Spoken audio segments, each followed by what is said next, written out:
దేవుని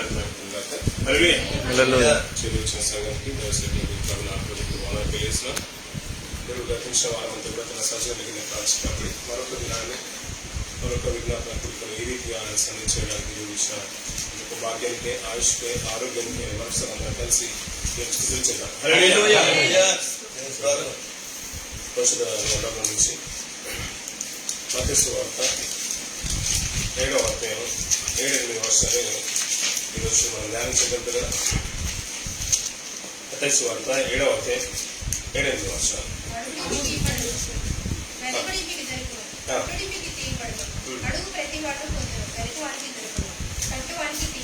సరిపోతుంది. గతించిన కొన్ని వారాల నుంచి మనం ఈ మాటలు మనం ధ్యానం చేస్తున్నట్టు కదా. అడుగుడి మీకు తీయబడును, వెదుకుడి మీకు దొరుకును, తట్టుడి మీకు తీయబడును అంటున్నాడు. ఈ మాటలు మనం చదువుతున్నప్పుడు కింది భాగాన్ని కూడా మన మనసులో ఉండాలి. అడుగువాడు ప్రతివాడు పొందుకుంటాడు, వెదుకు వాడికి దొరుకుతుంది, తట్టు వాడికి తీయబడుతుంది. సో ఈ విషయం ఏంటంటే అంటే ఎవరో ఒకరు అడిగితే వాళ్ళకే దొరుకుతుందని కాదు, ఎవరైతే అడుగుతున్నారో వారే పొందుకుంటారని కాదు, ఎవరైతే తడుతున్నారో ఒక్కరికే ఆయనకి చెందింది కాదు. దేవునికి ఇష్టానుసారంగా బ్రతికి ఆయన చిత్తాన్ని నెరవేరుస్తూ ఆయన సన్నిధిని నిత్యం వెతికే వారికి, దీన మనస్కులై వినయ మనస్కులై ఆయన సన్నిధిని నిత్యం అనుసరించే వారికి, ఆయన మాటల కొరకు బ్రతికే వారిని, ఆయన కొరకు ఆశకృష్ణ కలిగిన వారికి ప్రతిదీ కూడా దొరుకుతుంది, పొందుకుంటారు. అలాంటిది తీయబడుతుందనే విషయాన్ని ఈ వాక్య భాగంలో పొందుపరచుకున్న మాట్లాడారు. దాని గురించి కొన్ని మాటలు గతించే దినంలో ఆయన అడగడం గురించి మా మాటలు మనం విన్నాం, వెతకడం గురించి మాటలు విన్నాం. తట్టుడు అనే మాటల గురించి కొన్ని మాటలు మీకు అందరికీ తెలియజేయాలనుకుంటున్నాను. సర్వసాధారణంగా తట్టుడి నీకు తీయబడును అంటున్నాడు. తట్టుడి తీయబడును, నీకు తీయబడును. మనం ఏమనుకుంటాం పిల్లలు, ఏం తట్టాలి, ఏం తీయబడుతుంది? ఒక ఆలోచన తట్టాలని ఒకళ్ళు అన్నారు, మనల్ని అనుకుంటాం. కొన్ని ఇంగ్లీష్ వర్డ్ ఏమంటే నా door will open to you అని ఉంది, కొన్ని shall be open and to you అని ఉంది. అంటే కొన్ని సందర్భాలు ఏంటంటే డోర్ అనే విషయాన్ని ప్రస్తావించేశాడు. అంటే డోర్ కొడితే అది తీయబడుతుంది అనే విషయాన్ని మనకు అర్థమవుతుంది. కొన్ని తెలుగు బైబిల్లో కొన్ని చూస్తుంటే తలుపు తడితే అది తీయబడుతుంది అనే విషయం అర్థం. ఈ విషయాల గురించి కొన్ని మాటలు మనం జనరల్గా మనం ఆలోచిద్దాం, ప్రాక్టికల్గా ఆలోచిద్దాం. అడుగుమన్నాడు, అడిగే వారికి అంటే ప్రతివాడు పొందుకుంటున్నాడు, దొరుకుతుందంట. అలా వెతికే వారికి ప్రతి వారికి దొరుకుతుందంట. సో తీయబడేది అనే ఈ విషయాన్ని ఆలోచిస్తే నేను చెప్పే మాట లేదంటే మీరు ఆలోచించండి. ఇప్పుడు ఏం తీయమన్నాడు, ఏం తట్టుమన్నాడు, ఏం తీయబడుతుంది? కొద్దిగా ఆలోచన. తలుపేనా? హృదయం కూడా. సో ఇప్పుడు ఆలోచనలు హృదయం తలుపు. కొన్ని మాటలు మాట్లాడుతున్నారు. అడగాల్సినవి కింది ఈ ప్యాసేజ్ మన పారాగ్రాఫ్ అంతా మనం ఆలోచిస్తుందంటే కొన్ని మంచి మాటలు మాట్లాడారు దేవుడు. అంటే అద్భుతమైన మాటలు ప్రతి మాట కూడా. అందులో విషయం ఏంటంటే మనం అడగాల్సినవి కొన్ని అద్భుతమైన మాటలు మనం గతించిన దినాల్లో మనం ధ్యానం చేస్తాం. అలాగే వెతకాల్సింది ఆయన సన్నిధిని, ఆయన నీతిని, సమాధానాన్ని, ఆయన రాజ్యాన్ని అనే విషయాలు కూడా జ్ఞాపకం చేస్తున్నాం. అంతేకాదు ఎవరైతే ఆయన సన్నిధిని నిత్యత్వాన్ని వెతుకుతారో, అంటే అక్షయతను వెతుకుతారో ఆయన నిత్యత్వం ఇస్తున్న విషయంలో అలా విన్నాం. అంతేకాదు ఈ తట్టే విషయంలో కూడా మాట్లాడుతుండే పిల్లల నేను అనుకుంటున్నానంటే అలా బ్రతకాలి అని అనుకుంటున్నాను. నేను ఒక సందర్భం నేను జ్ఞాపకం చేసుకుంటాను. మత్తయి సువార్తలోను లూకా సువార్తలోను ఆ మాటలు రాయబడింది. ఒక కానాను స్త్రీ లూకా సువార్తలో అయితే గ్రీసు దేశస్తురాలు అన్నాడు. తను ప్రభు అయిన యేసు దగ్గరికి వచ్చేసి కొన్ని మాటలు మాట్లాడుతుంది. మత్తయి సువార్త 15వ అధ్యాయం కొన్ని విషయాలు మనం జ్ఞాపకం తీసుకున్నాం కదా. 21 నుంచి కొన్ని మాటలు చూద్దాం.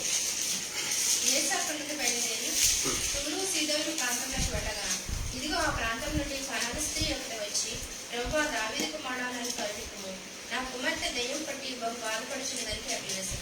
అందుకు ఆయన ఆమెతో ఒక్క మాట ఏమీ చెప్పలేదు.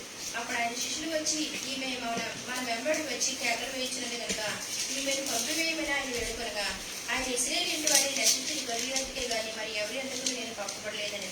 అయినను ఆమె వచ్చి ఆయన బట్టి, ప్రభువా నాకు సహాయం చేయమని అడిగాను. అందుకైనా పిల్లలను తీసుకుని కుక్క పిల్లలకు వెళ్ళి యుక్తం కాదని చెప్పగా, ఆమె నిజమే ప్రభు, కుక్క పిల్లలు కూడా తమ యజమానుల బల మీద మొక్కలు తినవు కదా అని చెప్పాను.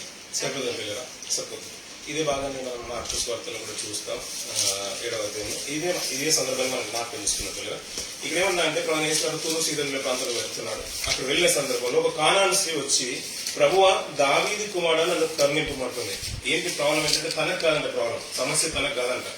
ప్రభు యేసు సాక్షాత్తు భూమి మీద ఉన్నప్పుడు తన యుద్ధకు వెళ్ళి మాట్లాడుతుంది, ప్రభువా దావీదు కుమారుడా నన్ను కరుణించు, నా కుమార్తె దయ్యం పట్టి బహుబాధపడుచుందని వేడుకుంటున్నారు. సో అక్కడ కాదు అనే సందర్భంగా మనం వింటూ ఉంటాం. అంతేకాదు నేను ఇశ్రాయేలును మొట్టమొదటిగా ప్రాముఖ్యంగా వారిని రక్షించాలి, మీ కొరకు రాలేదు అనే మాట చెప్తున్నాడు. ఆ బాధని ఎలా చెప్తున్నాడంటే కింద ఉదాహరణ చూడండి పిల్లరా, 25వ వచనం. అందుకు ఆయన పిల్లల రొట్టె తీసుకొని కుక్క పిల్లలకు వేయక యుక్తము కాదని చెప్పగా అన్నాడు. అంటే కొద్దిగా హార్డ్ గా ఉన్న మాట, అసలు అర్థం చేసుకుంటే కొద్దిగా రాశిగానే ఉంది. ఎందుకంటే ఆయన ఎలా మాట్లాడుతుంటే ఇశ్రాయేలే పిల్లలు, అన్యజనులు, కుక్కలు అనే మాటతో మాట్లాడుతున్నాడు. అందుకు ఆశ్రీ అన్న మాట లేదంటే అద్భుతమైన మాట పిల్లరా. ఆశ్రీ అన్న మాట చూడండి, ఆమె నిజమే ప్రభువా, కుక్క పిల్లలు కూడా తమ యజమానుల బల్ల మీద నుండి పడు ముక్కలు తినును కదా అని చెప్పారు. అద్భుతం పిల్లరా. అంటే అలాంటి నిరీక్షణ ఉండాలి. ఆమె ఏమనుకుందంటే నేను అడగాలనుకుంది ప్రభును. అంతేకాదు ఆయన వెతుక్కుంటూ వచ్చింది తూరు సీదన ప్రాంతంలో కానాను స్త్రీ. అక్కడికి వచ్చి మార్పు సువార్తలో అయితే గ్రీసు దేశస్తురాలు అని అంటాడు. అలా తనను వెతుక్కుంటూ వచ్చింది, ఆయన అడుగుతుంది. అంతేకాదు అతను ఇచ్చే వరకు అతన్ని తడుతూనే ఉంది. అర్థమవుతుందా? అలా బ్రతుకుతుంది. అంటే అది ఆ పొందుకునే రీతి మన జీవితాలు ఉండాలి. ఆ కటాక్షం పొందుకునే రీతిగా తను తడుతూనే ఉంది. ఏంటంటే అంటే ప్రభు ఆటోమేటిక్ గా చెప్పేసింది, ఒకటే మాటలు చెప్పేసింది డైరెక్ట్ గా, నేను అసలు మిమ్మల్ని ఏ సాయం చేయలేను అన్నట్టుగా. ఎందుకంటే నాకు పిల్లలే ప్రాముఖ్యం అని అంటున్నాడు, కుక్క పిల్లలు కాదు అన్నాడు. నిజమే ప్రభు, పిల్లలు తినగా మిగిలిన బల్ల కింద పడిపోతుంటాయి కదా, అప్పుడప్పుడు అవి తిని తృప్తి పడతాయి కుక్కలు. అలాంటి జీవితాలు మరి మమ్మల్ని కూడా కరుణించి మాట్లాడు. ఆమె విశ్వాసాన్ని బట్టి నీకు కలుగుతుంది, నువ్వు వెళ్ళిపోవాలన్నాడు. అద్భుతం కదా కదా. అంటే అది పొందుకునే రీతిగా తన జీవితం ఉంది, తన విశ్వాసం ఉంది, అంత రీతిగా తను తడుతూనే ఉంది. అలాంటి సందర్భాలు 5 సందర్భాలు మనం చూస్తూ ఉంటాం, అనేక సందర్భాలను చూస్తూ ఉంటాం. ఆయన కరుణించే వరకు దావీదు కుమారుడు భిక్షగాడు నన్ను కరుణించమంటాడు. ఎందుకు కేకలేస్తున్నావు హెచ్చరించినా కానీ ఇంకా సమీపం వస్తున్నాడు, ఇంకా గట్టిగా అతను మొరపెడుతూనే ఉన్నాడు. ఆయన విశ్వాసం అలాంటిది అన్నట్టు. ఆయన నుంచి ఆయన అడగడం, ఆయన కొరకు వెదకడం, ఆయన కరుణించే వరకు ఆ రీతిగా బ్రతకడం అనే విషయాలు మనకు అర్థమవుతుంటాయి. అలా ఆయన తడుతూనే ఉండాలి, ఆయన కరుణ పొందుకునే వరకు. ఇదే ఉదాహరణని లూకా సువార్తలో మనం చూస్తూ ఉంటే ఇదే సందర్భాన్ని, ఏ సందర్భాన్ని ఈ మత్తయి సువార్త 7వ అధ్యాయం వచనాన్ని లూకా సువార్తలో అద్భుతమైన రీతిగా మాట్లాడుతున్నాడు. చూద్దాం పిల్లలు. 11వ అధ్యాయం 5 నుంచి కొన్ని మాటలు మనం చదువుతాం. మరియు ఆయన వారితో ఇట్లా, నేను మీలో ఎవరికైనా ఒక స్నేహితుడుండగా. ఈ సందర్భంలో ఎందుకంటే ఎందుకు అడుగుమన్నాడు, ఎందుకు వెతుకుమన్నాడు, ఎందుకు తట్టుమన్నాడు అనే ముందున్న మాటలు ఇప్పుడు చెప్తున్నాడు అన్నట్టు. మీలో ఎవరికైనా ఒక స్నేహితుడు ఉండగా అతడు అర్ధరాత్రి వేళ ఆ స్నేహితుని వద్దకు వెళ్లి, స్నేహితుడా, నాకు 3 రొట్టెలు బదిలిమ్ము. నా స్నేహితుడు ప్రయాణం చేయుచు మార్గములో నా యొద్దకు వచ్చి ఉన్నాడు. అతనికి పెట్టుటకు నా యొద్ద ఏమీ లేదని అతనితో చెప్పిన ఎడల అతడు లోపలనే ఉండి, నన్ను తొందర పెట్టవద్దు, తలుపు వేసి ఉన్నది, నా చిన్నపిల్లలు నాతో కూడా పండుకొని ఉన్నారు, నేను లేచి ఇయ్యలేనని చెప్పునా. ఈ సందర్భం అర్థమవుతుంది కదా పిల్ల. తనకున్న ఒక స్నేహితుడు వచ్చాడు దూర ప్రయాణం నుంచి. అతను వచ్చాడు, అతని దగ్గర ఏమీ లేదు. పక్కనున్న ఇంటి దగ్గరికి వెళ్ళి ఇంకో స్నేహితుని వెళ్ళి అడుగుతున్నాడు, నాకు 3 రొట్టెలు బదిలిస్తావా, ఎందుకంటే దూర ప్రయాణం నుంచి నా స్నేహితుడు వచ్చాడు, నా దగ్గర పెట్టడానికి ఏమీ లేదు. కానీ అలాంటి సందర్భాన్ని మాట్లాడుతున్నాడు. అలా పెడతాడా లేదంటే ఇంట్లో పిల్లలు ఉన్నారు, డిస్టర్బ్ చేయాలని చెప్పలేదు కదా. అలా మాట్లాడుతున్న సందర్భాన్ని మళ్ళీ మాట్లాడుతూ అలా చెప్పున అతడు తన స్నేహితుడైన లేచి ఇయ్యకపోయినను అతడు సిగ్గుమాలి మాటికి అడుగుట వలన లేచి అతనికి కావలసినవన్నీ ఇచ్చునని మీతో నిశ్చయంగా చెప్తున్నాను. మాటికి మనం అడగడం బట్టి సిగ్గుపడి అయినా గానీ ఆ సాయం చేస్తాడు కదా. ఎందుకంటే లేవని చెప్పలేడు కదా. అతని దగ్గర లేకపోయినా దాని బదులు ఇంకేదైనా ఇవ్వచ్చు. సో దేవుడు అదే అంటున్నాడు. అంటే ఈ సందర్భాన్ని మాట్లాడుతూ కింది చూడండి. అటువలనే ఎలా అడగాలంట, మాటికి అడుగుమంటున్నాడు. మీకు ఇవ్వబడును, వెదకుడి మీకు దొరుకును. అటువల్ల మీరు అడుగుడి మీకు ఇవ్వబడును, వెదకుడి మీకు దొరుకును, తట్టుడి మీకు తీయబడును అంటున్నాడు పిల్లలు. ఇలా ఏం అడగాల అనేది ఈ విధంగా ఏదో అవసరాన్ని బట్టి అడగమని కాదు. అక్కడ కిందికి మాట్లాడితే పరిశుద్ధాత్మనే అడగమంటున్నాడు. అంత డెప్త్లోకి వెళ్తే ఆ మాట అర్థమవుతుంది. కానీ ఇక్కడ ఏమంటున్నాడంటే అలా స్నేహితుడి కొరకే అంత మాటికి అడుగుతున్నాడు కదా. అలా అడిగినప్పుడు ఎప్పుడు ఎవరైతే ద్వారం దగ్గర ఉన్నారో ఆ స్నేహితుడు అయితే నా దగ్గర లేదు అని చెప్పలేడు కదా. అందుకని నేను అతన్ని తడుతూనే ఉండు. ఆ సందర్భాన్ని గురించి మాట్లాడుతున్నాడు. అడుగుమన్నాడు, వెదకమన్నాడు, తట్టుమన్నాడు. అలా ప్రతివాడిని అడుగుమన్నాడు, ప్రతివాడు పొందుకుంటాడన్నాడు. వెతికేవాడు ప్రతివాడిని వెతుకుమన్నాడు, ప్రతివాడికి దొరుకుతున్నాడు, ప్రతివాడిని తట్టుమన్నాడు, తట్టే ప్రతివాడు కూడా తీయబడుతుంది అంటున్నాడు. అంటే మనకు అల్టిమేట్ గా మనకు అర్థమైంది ఏంటంటే మనం తడుతూనే ఉండాలంటాం. ఎవరిని? దేవుని. ఆయన్నే అడగాలి, ఆయన సన్నిధినే వెతకాలి, ఆయన్నే తడుతూ ఉండాలి. ఎందుకంటే ఆయన కరుణించింది ఈ లోకంలో మనం బ్రతకలేం కాబట్టి. ఈ రోజు చలించి మనం బ్రతుకుతున్నామంటే ఆయన కృప వాత్సల్య చొప్పునే. ఈ లోక వాక్యంలో కానీ అద్భుతమైన మాటలు మాట్లాడతాడు. మనం అనుదినము ఇంకా నిర్మూలం కాకుండా వారం ఎందుకు ఆయన కరుణ వాత్సల్యతను బట్టి అంటాడు పిల్లలు. నిర్మూలం కాకుండా వారం అంట. ఆయన సన్నిధిని నిత్యం తడుతూనే ఉండాలి. వెతకడమే కాదు, ఆయన సన్నిధిలో గోజాడుతూనే ఉండాలి. ఆయన కరుణించాలంటే ఆ రీతికి మనం బ్రతుకుతూనే ఉండాలి. అందుకని అన్నాడు, ఎవరన్నా తడుతాడేమో అని ద్వారం తలుపు వద్ద ఉండి ఆయన తడుతూనే ఉన్నాడంట. ఎందుకంటే తట్టాల్సింది మనం తట్టట్లేదని ఆయనే వచ్చి ఆయనే తడుతున్నాడంట మన తలుపు ద్వారం వద్ద, హృదయం అనే తలుపు ద్వారం వద్ద. ఎందుకంటే ఆయన సన్నిధిని మీరు వెతకట్లేదు, ఆయన అడగట్లేదు, కనీసం తట్టాల్సిన వారు కూడా తట్టట్లేదు. ఆయనే వచ్చేసాడు, ఆయనే దిగి వచ్చినట్టుగా మనం చూస్తూ ఉంటాం. ఎందుకంటే లోకంలోకి వచ్చింది మనం ఎందుకు? దేవుని కొరకు బ్రతకడానికి. ఆ విషయమే మనం మర్చిపోయాం. ఆ విషయాన్ని గుర్తు చేయడానికి ప్రవక్తలు వచ్చేసారు, సాక్షాత్తు ప్రభువైన యేసుక్రీస్తు వారు వచ్చేసారు. ఆ విషయాన్ని ఇంకా మనం మర్చిపోయి ఈ లోకంలో బ్రతుకుతున్న మన కొరకు దేవుని వాక్యం ఆ సేవకుల ద్వారానో సోషల్ మీడియా ద్వారానో ఏ విధంగానో మన దగ్గరికి వస్తూనే ఉంది. ఇక్కడైనా ద్వారం తెరుస్తారేమో, ఆయనకు అవకాశం ఇస్తారేమో అని. అలా ప్రకటన గ్రంథంలో 3:20 అంటారు చూడండి పిల్లలు. ఇదిగో ఆ సందర్భాన్ని చూద్దాం. ఇదిగో నేను తలుపు వద్ద నిలుచుండి తట్టుచున్నాను. ఎవడైనను నా స్వరం విని తలుపు తీసిన ఎడల నేను అతని యొద్దకు వచ్చి అతనితో నేనును నాతో కూడా అతడును భోజనము చేయుదుము. సరిపోతుంది పిల్లలు. ఆయన స్వరం విని, ఆయన మాట విని, ఆయన వాక్కు విని తలుపు తీసుకున్నట్టు ఆయన వచ్చి ఆయనతో పాటు భోజనం చేస్తున్నట్టు పిల్లలు. ఆయనకు అవకాశం మనం ఇచ్చినట్లయితే మనం వెతకాల్సిన బాధ్యత మనది. ఆ కనీస బాధ్యత, ఆ కర్తవ్యం అది మర్చిపోయి బ్రతుకుతున్న మన కొరకు దేవుడు మళ్ళీ అవకాశం ఇస్తున్నాడు. ఎందుకంటే మనం నశించుకోవడం ఆయనకి ఏమాత్రం కూడా ఇష్టం లేదు. మళ్ళీ ఆయనే తడుతున్నాడు, ఇక నా ద్వారం తెరుస్తారో లేదో. ఒకవేళ తెరుస్తారంట ఆయనే వచ్చి మనతో పాటు భోజనం చేస్తున్నాడు పిల్లలు. ఈ సందర్భంలో పిల్లల ఒక సందర్భాన్ని జ్ఞాపకం చేస్తారు. ద్వారము అవకాశం ఉన్నప్పుడే మనం ఆయన్ని అడగాలి. అవకాశం ఉన్నప్పుడే, ఆయుష్ ఉన్నప్పుడే అడగాలనుకోండి. ఎందుకంటే అడగాల్సిన సందర్భంలో కొన్ని అడగక మీ అవకాశాలు కోల్పోయిన వారు చాలా మంది భక్తులు మన పరిశుద్ధులను చూసుకున్నారు. అంతేకాదు వెతకాల్సిన సందర్భంలోనే వెతకాలి. ఆయన సమీపం ఉండగానే వెతుకుమన్నాడు, ఆయన దొరుకు కాలం అందే వెతుకుమన్నాడు. అలా వెతకాల్సిన సందర్భంలో వెతకక, అడగాల్సిన సందర్భంలో అడగక అవకాశాలు కోల్పోయిన యేషవు గారిని కూడా మనం చూసుకున్నాం. హెబ్రీయుల రాసిన పత్రికలో మనం చూస్తూ ఉంటాం ఆ మాటను. అలాగే తట్టాల్సిన సందర్భంలోనే తట్టుతూ ఉండాలి. నోవా గారు ఒక ఓడను నిర్మించాడు. ఎక్కడ నిర్మించాడంటే అది పట్టణంలోనే మైదానం లాంటి ప్రాంతంలో నిర్మించాడు. నది ఒడ్డున కాదు, సముద్రం ఒడ్డున కాదు. ఎందుకంటే అంత పెద్ద ఓడ కాబట్టి. అలా నిర్మించినప్పుడు ప్రియులరా ఊరందరూ చూస్తూనే ఉన్నారు, పట్టణ వస్తువులందరూ కూడా చూస్తూనే ఉన్నారు. అతను హేళన చేస్తున్నారు. ఆపడికి వర్షం అనేదే తెలియదు భూమి మీద. అలాంటి వర్షం ఎప్పుడో ఈ ప్రపంచమే మునిగిపోతుందంట.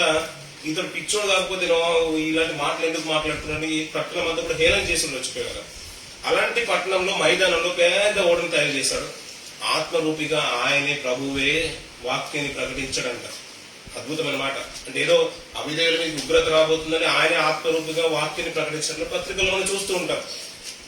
ఆయన ప్రకటించినప్పుడు ఎంతో మంది హేళన చేశారు, ఎవరు కూడా యాక్సెప్ట్ చేయలేదు.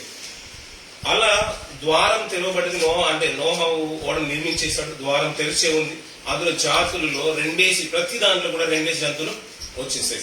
అంతేకాదు నోహాతో పాటు మరేడుగురు కూడా కుటుంబంలో ఉన్న జనాంగం అంతా కూడా నోహా ఓడలోకి వెళ్ళిపోయింది. అప్పుడు ఏమైందంట, ద్వారము మూసివేసిందట. ద్వారాన్ని నోహా మూసేయలేదు, దేవుడే అతన్ని మూసేను అని అంటాడు. ఎప్పుడు రాశారు? ఆదికాండము 7వ అధ్యాయంలో కూడా మార్చుదంతే కదా, 15వ వచనం, 15 నుంచి 15 వచనం చూద్దాం. ఆదికాండము 7వ అధ్యాయం 15 వచనం. జీవాత్మ గల సమస్త శరీరులలో 2 ఓడలో ఉన్న నోవా వద్ద ప్రవేశించినవన్నీ దేవుడు అతనికి ఆజ్ఞాపించిన ప్రకారము సమస్త శరీరులలో మగదియు ఆడదియు ప్రవేశించెను. అప్పుడు యెహోవా ఓడలో అతన్ని మూసివేసాను అంటున్నాడు. ద్వారాన్ని మూసేశాడు. ఏదైతే ప్రవేశ మార్గం ఉందో దాన్ని మూసేశాడు పిల్లలు. అంతవరకు ద్వారం తెరిచే ఉంది. వచ్చే వారికి రక్షణ ఉంది. నమ్ముతావా రక్షణ ఉంది, నమ్మితే రక్షింపబడతావు, నమ్మని వారికి శిక్ష ఉంది. ఇదే పరిచర్యను ప్రభు అయిన యేసు వారు ఆత్మరూపిగా తానే ప్రకటించిన మాట మనం చూస్తూ ఉంటాం. నోహా గారు కూడా ప్రపంచానికి అదే తెలియజేశారు పిల్లలు. ఎవరైతే విశ్వసిస్తారో ఓడలోకి రండి మీరు బ్రతుకుతారు అన్నాడు. నమ్మిన వారు వచ్చారు, కుటుంబీకులు 7 మాత్రం వచ్చారు, అతనితో పాటు మరి 7 రక్షించిన మాట మనం వింటూ ఉంటాం. జంతువులు ప్రతిదీ ఒక వర్తమానం అనగానే, ఒక సువార్తమానం వినబడగానే ప్రతి జంతువులో ఆడదీను మగదీను రెండేసి సమస్త జీవులలో లోపలికి వచ్చేసి అప్పుడు దేవుడు ఏం చేశాడంట, అతను మూసేసాను. అతను బహుశా ఒకవేళ నోహోగానే మూసేశారు అనుకోండి, వర్షం పడుతుంది, ఎవరైనా వచ్చి నోహో తీయ్యయ్యా అని మాటికి సిగ్గుమాలి మాటికి అడుగుతుంటే నోహో సిగ్గుపడైనా గానీ తీసేస్తాడు. ఎందుకంటే పక్కింటోడు, ఎందుకంటే చిన్న పిల్లలు ఉన్నారు, కుంట ఆయన పెద్ద ఆయన ఎవరు వచ్చారు, అంగవైకల్యం ఉన్న ఆయన, కళ్ళు కనిపించవు, చెవులు కనిపించవు, సరిగా విన్నాడో లేదో ముందుగా ప్రకటించినప్పుడు సువార్త. మరి ఇప్పుడు వచ్చాడని నోహో తీసేసేవాడేమో బహుశా. దేవుడు ఏం చేశాడంట, దాన్ని మూసేశాడంట. అవకాశమే లేదు పిల్లల. బిల్లు రాసిన పత్రికలో యోబు గారి రాసిన గ్రంథము 12వ అధ్యాయం 24వ వచనం చూద్దాం. యోబు గ్రంథము 12వ అధ్యాయం 24వ వచనం. భూజనుల అధిపతుల వివేచనను ఆయన నిరర్థకపరచును. 12వ వచనం చదవండి. 12వ వచనం. ఆలోచించుము ఆయన పడగొట్టగా ఎవరును మరలా కట్టశాలరు. ఆయన మనుషుని చెరలో మూసివేయగా తెరుచుట ఎవరికి సాధ్యము కాదు అంటున్నాడు. ఆయన ఒకవేళ మూసేస్తే తెరుచుట ఎవరికి సాధ్యం కాదు. ఆయన ఒకవేళ నిలబెడితే పడగొట్టడం ఎవరికి కూడా సాధ్యం కాదు. అంటే మనకు అర్థమైంది ఏంటంటే, ఆయన మన పక్షంగా ఉంటే ఏది కూడా అసంభవమైన కార్యక్రమం కానే కాదు పిల్లలు. నోహా గారిని ఆయన మూసేశాడు. నోహా గారిని, తన కుటుంబాన్ని, సమస్త జీవరాశుల్లో 2 వాటిని నోహలో మూసేశాడు ఆయన. ఇప్పుడు తెరుచుగా మనుషునికి సాధ్యమైన పని కానే కాదు పిల్లలు. ప్రపంచానికి సువార్త వచ్చేసింది, వస్తారా రక్షింపబడతారా, ఇక రండి అని అలా కట్టు వరకు అతన్ని హేళన చేస్తూనే ఉంది సమాజం. నేడు కూడా రక్షణ భాగ్యం మనందరికి వస్తుంది పిల్లలు. ప్రపంచ మానవాళికి సువార్త ప్రకటింపబడుతుంది. నమ్మిన వాడు బాప్తిసం పొందుకుంటున్నాడు, నమ్మని వారికి శిక్ష వస్తూనే ఉంది. ఆ విషయాన్ని అర్థం అవడానికి ఇంకా దేవుడు వెయిట్ చేస్తూనే ఉన్నాడు. ఎందుకంటే ప్రపంచాన్ని నాశనం చేయడానికి, ఇంకా త్వరగా నాశనం చేయడం దేవుడికి ఇష్టం లేదు. అయ్యా రండయ్యా, ఆయనే లోక రక్షకుడిగా క్రీస్తుని అంగీకరించండి. సువార్తమానం మన దాకా వస్తూనే ఉంది కదా. విన్న మనము మన కుటుంబాల్లో బాప్తిసం తీసుకుని సావాసంలో ఉంటున్నాము. వినని వారు ఇంకా నేషన్లు లోకంలోనే ఉంటున్నారు, నమ్మని వారు ఇంకా లోకంలోనే ఉంటున్నారు పిల్లలు. ఈ సువార్తమానం తీసుకెళ్లాల్సిన బాధ్యత మన భూస్కంధాల మీద ఉందనే విషయం గుర్తెరగాలి పిల్లలు. ఈ విషయాన్ని మనం మాట్లాడుతూ పిల్లలు లోకపరంగా చూసుకుంటే పిల్లలు ఒక దగ్గర మనం పడిపోతూ ఉంటే, ఒక దగ్గర శిక్ష కింద మనం పడుతూ ఉంటే, లోకంలో తప్పు చేసిన దానికి శిక్ష పడుతూ ఉంటే తప్పించుకోవడానికి మార్గాలు ఉన్నాయి. జిల్లా కోర్టు కాకపోతే హైకోర్టుకు వెళ్ళిపోతారు, హైకోర్టు కాకపోతే సుప్రీంకోర్టుకు వెళ్తారు, సుప్రీంకోర్టు కాకపోతే రాష్ట్రపతికి క్షమాభిక్ష అనేది ఉంది. ఎందుకంటే అతను ఫస్ట్ సిటిజన్ కదా, రాష్ట్రపతి క్షమాభిక్ష తీసుకుంటారు. తప్పించుకోవడానికి మార్గాలు ఉన్నాయి, కానీ దేవుని విషయంలో కానే కాదు. ఆ రోజు జలప్రలయం వచ్చిన తర్వాత సర్వ మానవాళి నాశనం అయిపోయింది, నోహ కుటుంబం తప్ప. ఎందుకంటే అంతవరకు తలుపు తట్టిన వారు ఎంతో మంది ఉండొచ్చు పిల్లలు. వర్షం కాళ్ళ దగ్గరికి వచ్చినప్పుడు, మెడ వరకు వచ్చినప్పుడు, తల మునిగిపోయి భాగం వచ్చిన ఈది పొడుగు వచ్చి తలుపు తట్టిన వారు ఉండొచ్చు. కానీ అక్కడ తెరిచే ద్వారానికి తెరవడానికి అవకాశమే లేదు. ఇప్పుడు నేడున్న పరిస్థితులు కూడా సువార్త మన దాకా వస్తుంది, అవకాశం మన దగ్గరికి వస్తుంది. తట్టాల్సిన మనము దూరంగా ఉంటున్నాం, ఆయన సన్నిధి వేడుకోవాల్సిన మనము ఆయన సన్నిధి పట్టించుకోవట్లేదు. ఆయనే ద్వారవంతకాల దగ్గర ఉండి, హృదయమైన తలుపు దగ్గర ఉండి తడుతూనే ఉన్నాడు. ఎప్పుడైనా తీస్తాడా అని. ఆ తీసి ఈ రాత్రి ఆయన కనుక అవకాశం ఇస్తేనంట, ఆయన మనతో పాటు కలిసి భోజనం చేస్తాడంట. ఆత్మీయ మేలులతో మనల్ని నింపుతాడు. ఆయన్ని అడిగినట్లయితే, అడగడం మట్టుకే కాదు, ఆయన సన్నిధిని వెతికినట్లయితే వెతకడం మట్టుకే కాదు, ఆ రీతిగా బ్రతుకమన్నాడు. దావీదు గారు అదే మాట్లాడతారు. కీర్తన గ్రంథం 27వ అధ్యాయం గతించిన వారిని చదువుకున్నాం, మరొకసారి చదువుతాం. 27వ అధ్యాయం 4వ వచనం. 27వ అధ్యాయం 4వ వచనం. యెహోవా యొద్ద ఒక వరము అడిగి తిని ఆయన అడిగేశాడంట పిల్లలు. దానిని నేను వెదకుచున్నాను, యెహోవా ప్రసన్నతను చూచుటకును ఆయన ఆలయంలో ధ్యానించుటకును నా జీవిత కాలం అంతయు నేను యెహోవా మందిరంలో నివసింపబోచున్నాడంట పిల్లలు. ఆయన అడిగేశాడంట. అడగానని నేను వదిలిపెట్టేలేదు, నేను వెతుకుచున్నాడంట. అంతేకాదు ఆయన సన్నిధిలో ధ్యానించాలని, నేను నివసించాలని దాని కొరకు ప్రయాసపడుతూనే ఉన్నాడు పిల్లలు. బ్రతుకు కాలం అంతా ఎక్కడ తన సన్నిధి మిస్ అవుతుందో అని ఎక్కడ ఆయన సావాసం దూరం అవుతుందని, ఆయన పరిశుద్ధత ఎక్కడ నాకు దూరం అవుతుందో అని ప్రతి క్షణము ఆయన సన్నిధిని వేడుకుంటూనే ఉన్నాడు పిల్లలు. అడిగేశాడు, ఆయన సన్నిధిని వెతుకుతూనే ఉన్నాడు. అంతేకాదు ఆ రీతిగా బ్రతుకుతూనే ఉన్నాడు. అందుకని ఆయన గురించి దేవుడు సాక్షాత్తు దేవుడే సాక్ష్యం ఇచ్చేశాడు, అతను నా ఉద్దేశాలన్నీ కూడా నెరవేర్చువాడు అని. అదే కదా పిల్లలు, ఆయన తట్టినప్పుడు, ఈ లోకంలో ఉన్నప్పుడు తట్టినప్పుడు, మనం ఎవరైనా తలుపు తట్టినప్పుడు మనం తీయలేమేమో, బహుశా అవకాశం ఇవ్వడానికి మన మనసు ఒప్పదు. ఎందుకంటే వాళ్ళు వస్తే కష్టం అండి, అంత రూమ్ అంతా పాడైపోతుంది అనుకోవచ్చు. లేదంటే వాళ్ళు వస్తే ఏదో రీజన్స్ మనకు ఉంటాయి, పర్సనల్ రీజన్, అవకాశం ఇవ్వకపోవచ్చు. ఈ లోకపరంగా అలాగే ఉంటుంది పిల్లలు. మరియమ్మ యోసేపు కూడా తల్లి గర్భిణిగా ఉన్నప్పుడు ప్రతి తలుపు తడుతూనే వచ్చేసారు కదా, ప్రతి తలుపు తడుతూనే వచ్చేసారు. సత్రంలో స్థలం లేనందున పశువుల తొట్టిలో పరుండబెట్టేశారు సాక్షాత్తు లోకరక్షకుని. ప్రతి తలుపు తడుతూనే వచ్చేసారు. హోటల్, సత్రం అంటే హోటలే కదా, ఎక్కడ కూడా రూమ్స్ ఖాళీ లేవు పిల్లలు, ఎక్కడ కూడా ఫ్లాట్లు ఖాళీ లేవు, అవకాశం లేదు. అందుకని సత్రంలోకి వెళ్ళిపోయి ఈ లోకం ఏంటంటే ఆయన ఆహ్వానించడానికి కూడా ఇష్టపడలేదు. ఆయన తడుతూనే ఉన్న తల్లి అయిన మరియా యోసేఫ్ గారు తడుతూనే ఉన్నారు, ప్రతి తలుపు తడుతూనే ఉన్నారు.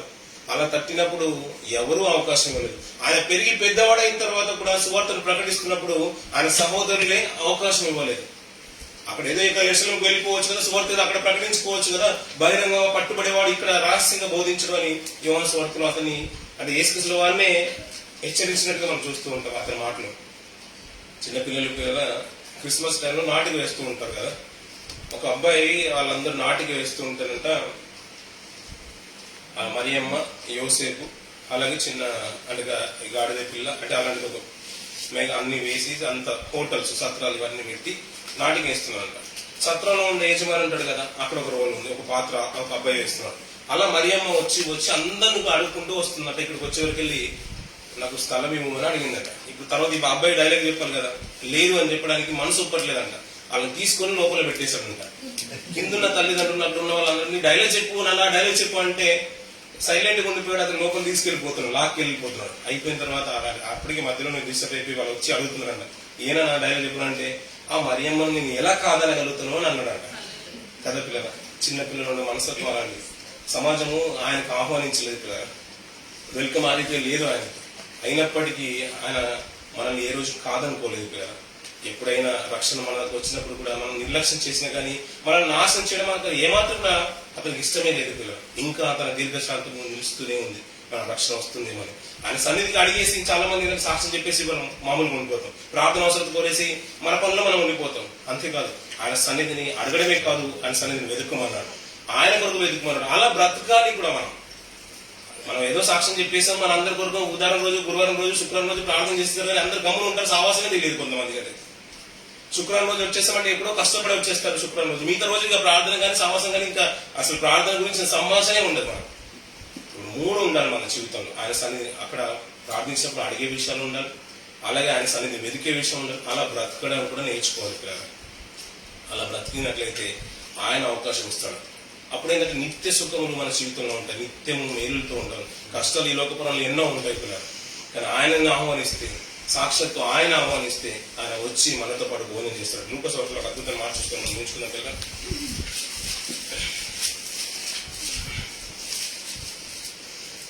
12వ అధ్యాయం 35 నుంచి కొన్ని మాటలు చెప్పారు. లూకా సువార్త 12వ అధ్యాయం 35 నుంచి కొన్ని మాటలు చెప్పారు. మీ నడములు కట్టుకొని ఉండడి, మీ దీపములు వెలుగుచుండనీయుడి. ఈ మాటలు అర్థమవుతుంది కదా పిల్లల. మీ నడుములు కట్టుకొని, నడుములు ఎందుకు కట్టుకుంటారు? ఏదైనా పని ఉన్నప్పుడు కానీ, పనికి సిద్ధపడినప్పుడు, ఇంకా అంతే కదా పిల్లలు. అంటే ఏదైనా ప్రయాణం రెడీ అవుతున్నప్పుడు అన్ని అలర్ట్ గా ఉంటుంది చూసారు పిల్లలు. అలాగే అంటున్నారు, మీ నడుములు కట్టుకొని ఉండి, మీ దీపములు వెలుగుచుండనీయుడి. దీపాలు వెలగడం అంటే కన్నులు. ఇంకా దీపాలు వెలుగుచుంటే కన్నులు అంట. కన్నుల లేని పరిస్థితి నడుము కట్టుకోవడం అనేది రెడీగా ఉండడం అనేది. దీపాలు వెలుగుచుండే మన సత్క్రియలు ఇంకా ఉండానే ఉండాలి. బుద్ధిగల కన్యకలు, బుద్ధి లేని కన్యకలు ఏం చూసాం మనం వారి జీవితంలో? వాళ్ళు అలా దీపాలు ఆరిపోతున్నాయంట. అంటే సత్క్రియలు లేని జీవితాలు, సత్క్రియలు కలిగిన జీవితాలు. అలా మాట్లాడుతూ మన క్రియలు ఇంకా అంటే, ఎందుకంటే కార్యాభివృద్ధి నందు ఎల్లప్పుడూ ఆసక్తులే ఉండమన్నాడు ప్రభు. కార్యాభివృద్ధి నందు అయ్యో మేము కొన్ని మేలు చేసాం కదా, కొన్ని మంచి పనులు చేసాం కానీ మళ్ళీ అలసిపోయి అలా ఉండొద్దని కాదు. మేము అడుగు కట్టుకుని ఉండండి, దీపాలు వెలుగుచుండని ప్రభు పెళ్లి విందులోని వచ్చి తట్టగానే ఎవరు తడతాడంట? ఇప్పుడు ప్రభువే తడుతున్నాడంట. ఆ సందర్భాన్ని మనం ప్రకటన గ్రంథంలో చూసిన సందర్భాన్ని మళ్ళీ మాట్లాడుతున్నాడు. ప్రభు తట్టగానే అతనికి తలుపు తీయటకు తను ఎప్పుడు వచ్చును అని అతని కొరకు ఎదురు చూచు మనుషుల వలె ఉండమంటున్నాడు పిల్లరా. ఆయన ఏ క్షణమైనా రావచ్చు ఈ లోకంలోకి, మన సన్నిధి ఈ లోకంలోకి. మనల్ని ఎప్పుడైనా పిలుచుకోవచ్చు ఈ లోకంలో నుంచి ఆయన సన్నిధికి. మనం ఎప్పుడు కూడా అలర్ట్ గా ఉండమంటున్నాడు. అంటే ఎలా ఉంటారు? పనికి వెళ్ళేవాడు, అయ్యా ఆ వెహికల్ వచ్చేసింది అన్నప్పుడు ఎలా ఉంటాం మనం? యూనిఫామ్ అంతా రెడీగా అలర్ట్ గా ఉంటాం కదా, టిఫిన్ బాక్స్ అన్ని పెట్టుకుని ఉంటాం కదా, ఐడీలు అన్ని ఏదైతే ఉంటాం, నడుము కట్టుకోమన్నాడు, అలర్ట్ గా ఉన్నాడు. అంతేకాదు ఇక్కడ ఉన్నంత కాలం, ఈ భూమి మీద ఉన్నంత కాలము మంచి పనులు చేస్తూ దేవుని కొరకు బ్రతుకుతూ ఉండమన్నాడు. అంతేకాదు ప్రభు వచ్చి తట్టగానే అతని తలుపు తీయటకు తాను ఎప్పుడు వచ్చునో అని అతనికి ఎదురు చూసు మనుషులలో ఉండండి. ప్రభు వచ్చి ఏ దాసులు మెలకు ఉంటుందో కనుగొనునో ఆ దాసులు ధన్యులు అంట పిల్లలు. అలా వచ్చినప్పుడు అలర్ట్ గా ఉండి తలుపు తీయడానికి ఎవరైతే మెలకుగా ఉంటారో వారు ధన్యులంట. ఎందుకంటే అతడు నడుము కట్టుకొని వారికి భోజన పంక్తిని కూర్చోబెట్టి తానే వచ్చి వారికి ఉపకారం చేయునని మీతో చెప్తున్నాడు. ఎవరు వచ్చి ఎవరికి ఉపచారం చేస్తారంట? సాక్షాత్తు దేవుడే వచ్చి, ప్రభువే వచ్చి ఆయన నడుము కట్టుకొని మనకు ఉపచారం చేస్తున్నాడు పిల్లలు. అందుకని అంటాడు కదా పేతురు, నేను వెళ్తున్నాను ప్రభు, నేను కూడా వస్తానంటే నువ్వు నాతో పాటు రాలేవని. ఎందుకు రాలేను ప్రభు, నీకు నా ప్రాణమే పెట్టేస్తానన్నాడు. నేను నన్ను ఎరగనని నువ్వు మాట చెప్పేస్తావు పేతురు అని అన్న తర్వాత ఆయనను మీ హృదయాన్ని కలవరపడకుండా అప్పుడు స్టార్ట్ అవుతుంది 12వ. మీ హృదయాలను కలవరపడదు. ఎందుకంటే నేను వెళ్ళిపోయే స్థలంకు మీరు రారు అని మీ హృదయాలను కలవరపడవద్దు. నాకు నేను ప్రాణం పెడుతుంది కదా, నువ్వు పెట్టలేవని ఒక మాట నీతో అన్న కానీ పేదలు మీరు భయపడవద్దు, దిగులు చెందొద్దు, హృదయాన్ని కలవరపడి నీకు నేను వెళ్తున్నాను, నేను వెళ్ళి మీకు స్థలం సిద్ధపరుస్తాను, నేను వచ్చి మనం తీసుకెళ్లిపోతాను. మళ్ళీ కాన్సెప్ట్ చూసారు పిల్లలు, నాయకుడు అలా ఉంటాడు, నాయకుడు అలా ఉంటాడు, ముందుండి నడిపిస్తాడు మనల్ని. మంచి కాపరి ఆయన. నేను వస్తాను, నేను తండ్రితో అనేక స్థలాలు ఉన్నాయి, లేని నా తండ్రితో అని చెప్తాను, మీకు స్థలం సిద్ధపరిచి నేనుండే స్థలంలో మీరు ఉండులాగునా నేను వచ్చి మరలా వచ్చి మిమ్మల్ని తీసుకుపోయాను. ఆయన సన్నిధిలో ఉంచుతాడు పిల్లలు. అక్కడ నిత్యం సుఖాలు ఉన్నాయి. ఈ లోకంలో కష్టాలు ఉండొచ్చు, బాధలు ఉండొచ్చు, ఆర్థిక ఇబ్బందులు ఉండొచ్చు, అన్ని ఉండొచ్చు, ఉద్యోగ సమస్యలు ఉండొచ్చు, ఏదైనా కానీ అన్ని కానీ ఒకనొక దిన ఆయన తీసివేస్తాడు. అక్కడ నిత్యం సుఖాలే ఉంటాయి. ఎప్పుడు ఆయన కొరకు బ్రతికినప్పుడు, ఆయన అడిగినప్పుడు, ఆయన సన్నిధిని వెతికినప్పుడు, ఆయన సన్నిధి కొరకు తట్టుతూ ఉన్నప్పుడు. అయ్యా అయ్యా ఎప్పుడు చూసారు పిల్లల ఎస్తేర్ గ్రంథం మనం యూదుడైన మొర్దెకైని చూస్తూ ఉంటాం.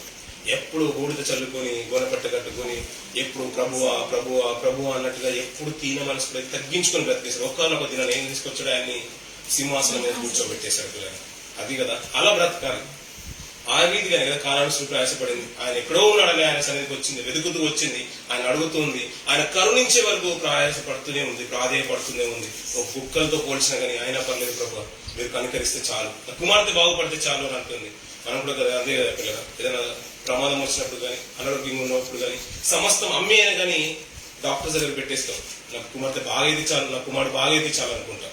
అదే అనుకుంటున్నాను. ఈ లోకంలో ఉన్నవన్నీ కూడా ఆయన పరిచయం కూడా పెట్టేసినా పర్లేదు, కానీ ఆయన మాత్రం నువ్వు కలిగి ఉండదు. ఎందుకంటే ఆయనతో పాటు నిత్యము సుఖములు ఉన్నాయి. ఒక మాట చూసుకుని మనం ఉంచేస్తున్నాం. చెప్పని గ్రంథం 2వ అధ్యాయం 3వ వచనం చదువుతున్నారు.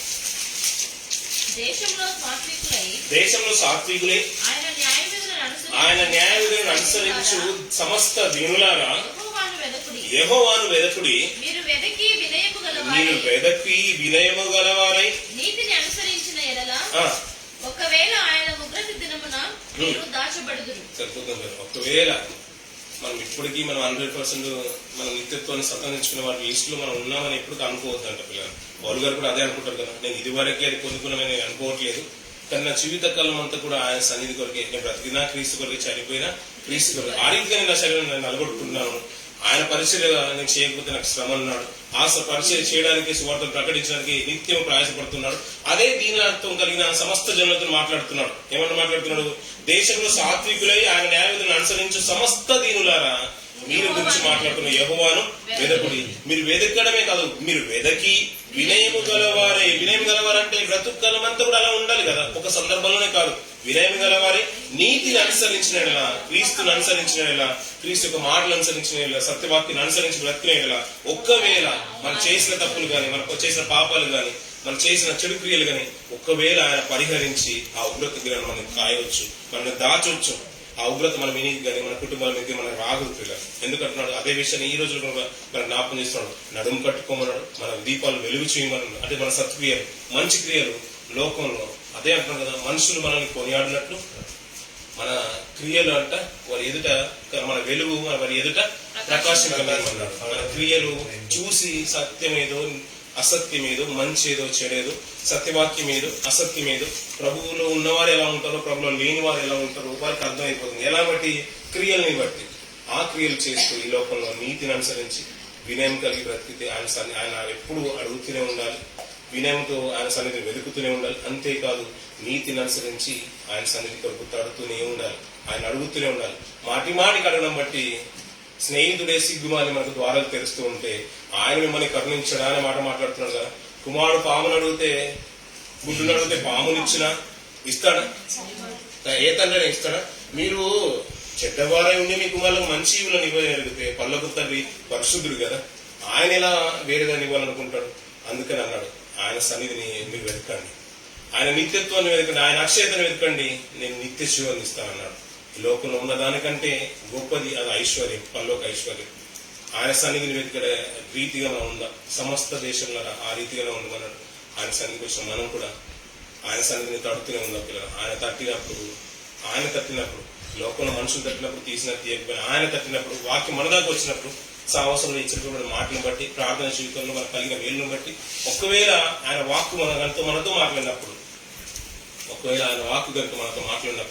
అది మన హృదయం తాకినప్పుడు మన ద్వారాలు తెరుద్దాం పిల్లలు, హృదయమైన తలుపులు తెరుద్దాం. ఆయన మనతో పాటు నివసించినట్లయితే నిత్యము మన జీవితంలో సుఖాలే ఉంటాయి పిల్లలు, నిత్యము మనశ్శాంతి ఉంటుంది. అది ఎన్ని డబ్బులు ఇచ్చి కొనుక్కున్నా ప్రవేశం లేనిది, రానిది. ఆయనలో ఉన్న సంతోషము అందుకని అన్నాడు ఆయన ఆనందించుడి, ఆయనలోనే ఆనందించుడి, పర్లా చెప్పును ప్రభునందు ఆనందించుడు అన్నాడు. దీన్ని ఏ విధంగా పోల్చగలుగుతాం? ఏ డబ్బులతో పోల్చగలుగుతాం? ఎన్ని కోట్లు ఇచ్చి మనం దాన్ని కంపేర్ చేయగలుగుతాం? ఏమీ లేదు కదా పిల్లలు. అందుకని యెహోవా ఉత్తముడని రుచి చూసి తెలుసుకున్నాం పిల్లలు. ఆయన కొరకు బ్రతుకుతాం, ఆయన నిత్యత్వం స్వతంత్రించుకునే రీతిగా దీవారాత్రం ఆయన సన్నిధి కొరకు బ్రతుకుతాం. చెడు ఆలోచనలు వచ్చినా, చెడు తలంపులు వచ్చినా వాటన్నింటినీ కూడా దూరపరిచే రీతిగా సత్యవాక్యాన్ని మన హృదయంలో భద్రం చేసుకున్నాం. అడుగులు జారకుండా ఉండాలంటే వాక్యం మన హృదయంలో ఉండాలి పిల్లలు. ఆ రీతిగా ప్రవక్తలు బ్రతకారు, భక్తులు బ్రతకారు, సాక్షాత్ ప్రభువుని యేసుక్రీస్తు అదే మాదిరి చూపించేసి వెళ్ళాడు. ఆయన ఎప్పుడు వస్తాడని నడుము కట్టుకొని ఉన్నాం. మన క్రియలు సావాసంలో ఇంకను కనపరుస్తూ ఉందాం. ఆయన కొరకు ఎల్లప్పుడూ బ్రతికినట్లయితే ఆయన వచ్చినప్పుడు వెంటనే నా కుమారు మెలుకో ఉన్నారు, ఈయన తీసుకెళ్ళి నేను నిత్యత్వం ఉంచాలనుకున్నాను తండ్రికి అప్పచెప్పినప్పుడు ఆ గుంపులో కనుక మనము ఉంటే మన జీవితాలు ధన్యమైపోతాయి. అట్టి రీతిగా సంఘం మనం అందరం భద్రపరచబడాలి, మన కుటుంబాలు ఉండాలి, యావత్ ప్రపంచం ఉండాలి. వారందరి కొరకు మనం ప్రార్థిస్తాం. ఆ రీతిగా ఈ మాటలు దిగిపోవడాలి. ఈ వెనుకలు ఈ మాటలు దేవుడు దీవించి ఆశ్రయించుగా. హల్లెలూయా. హల్లెలూయా. దేవుడు తన